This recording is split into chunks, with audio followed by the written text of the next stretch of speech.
Being a do-it-yourself fan, I found myself in a situation I had never run into before. My Lennox brand mini-split air conditioner was nicely running all winter and all summer, without any problem whatsoever.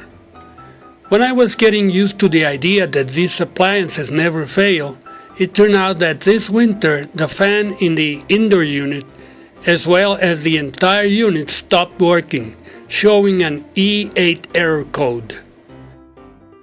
Being a rookie in the subject, at first I thought the air conditioning was broken. However, I got an inspiration. I lifted the front cover. There were a couple of air filters inside, one on the right side and one on the left side.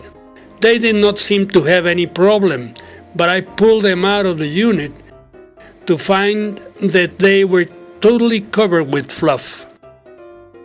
Without much hope, I cleaned the filters with a brush and put them back in place and turned the air conditioner on. It worked just nicely. It no longer stops nor shows any error code. In addition, the jet of hot air comes out much more evenly and quietly.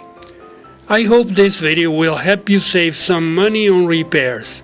Thanks for watching and please subscribe to my channel.